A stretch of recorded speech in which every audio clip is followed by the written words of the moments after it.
दोस्तों, जम्मू कश्मीर के चुनाव में बीजेपी को जबरदस्त फायदा हो रहा है।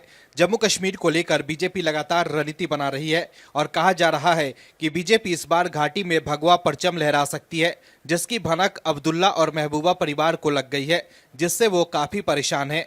घाटी से धारा 370 हटने के बाद अब वहां के लोग शांति से रह रहे हैं। अब घाटी के युवा पत्थरबाजी की जगह स्कूल और कॉलेज जा रहे हैं। अब घाटी के युवा पत्थर की जगह हाथ में कंप्यूटर थाम रहे हैं और ये सब पीएम मोदी के फैसलों की वजह से हुआ है। जम्मू कश्मीर के लोग अब राज्य के विकास में अपना योगदान बढ़ चढ़ कर दे रहे हैं, लेकिन दूसरी तरफ वहां के सियासी दलों की सियासी जमीन दरक गई है।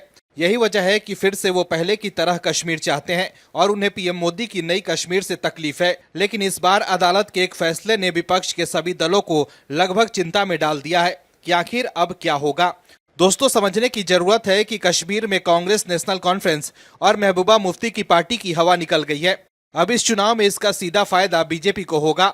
आखिर कैसे, बताते हैं आपको इस रिपोर्ट में। दरअसल इस बार के जम्मू कश्मीर के चुनाव को लेकर माहौल ही बदल गया है। न महबूबा, न उमर, न फारूक कश्मीर के चुनाव में निर्दलीय उम्मीदवार इस बार सुर्खियों में है।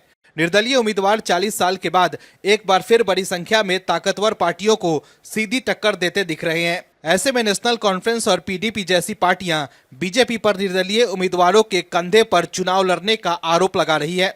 वहीं इंजीनियर राशिद की रिहाई को लेकर भी सियासत गर्मा गई है। महबूबा मुफ्ती ने इशारों में बीजेपी पर हमला बोलते हुए कहा है कि जेल में बंद किसी गरीब व्यक्ति के माता पिता को उनसे मिलने की इजाजत नहीं है, लेकिन कुछ लोग जेल से चुनाव लड़ रहे हैं।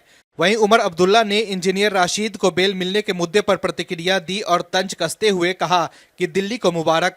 वहीं टेरर फंडिंग में गिरफ्तार इंजीनियर राशिद को बेल मिलने और चुनाव प्रचार में उतरने पर फारूक अब्दुल्ला ने कहा कि मैं दिल्ली को मुबारकबाद देता हूं। एक तरफ उसे छोड़ देते हैं, दूसरी तरफ बीजेपी का प्रदेश अध्यक्ष रविंद्र रैना चिट्ठी लिखता है, यहां सबको कि इसको सपोर्ट करना है, ये तो उन्हीं का प्रत्याशी है। फारूक अब्दुल्ला ने कहा कि इंजीनियर राशिद को बीजेपी ने छोड़ा है क्योंकि वो चाहते हैं कि यहाँ मुसलमानों के टुकड़े हों। बीजेपी इंजीनियर राशिद के साथ है। आपको बता दें कि जम्मू कश्मीर की बारामूला सीट से सांसद इंजीनियर राशिद फिलहाल अंतरिम जमानत पर जेल से बाहर है। दिल्ली की पटियाला कोर्ट ने आतंकी फंडिंग मामले में राशिद को 2 अक्टूबर 2024 तक अंतरिम जमानत दी है, जिसके बाद जेल से बाहर आकर वो जमकर चुनाव प्रचार कर रहा है। इंजीनियर राशिद लोकसभा चुनाव में उमर अब्दुल्ला को हरा चुका है। ऐसे में अब कांग्रेस नेशनल कॉन्फ्रेंस और पीडीपी की टेंशन इसलिए भी बढ़ गई है क्योंकि इंजीनियर राशिद ने 35 से 40 सीटों पर लड़ने का ऐलान किया है। जम्मू कश्मीर में जिस तरह से इंजीनियर राशिद का कद बढ़ रहा है, उससे नेशनल कॉन्फ्रेंस और पीडीपी परेशान है। इस्लामिक कट्टरपंथी और अलगाववादी विचारधारा से हमदर्दी रखने वाला एक तबका राशिद के पाले में जा सकता है। ऐसा होने पर घाटी के समीकरण पूरी तरह से बदल जाएंगे। बीजेपी को जम्मू की 43 सीटों पर अच्छा प्रदर्शन करने की उम्मीद है। वहीं अगर कश्मीर की 47 सीटों पर वोट बढ़ जाते हैं तो बीजेपी के लिए और अच्छा होगा।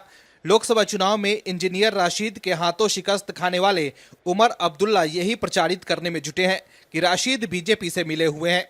दोस्तों, आपको बता दें कि जम्मू कश्मीर के लोगों को समझ में आ गया है कि कश्मीर को फायदा देना है तो बीजेपी को लाना है।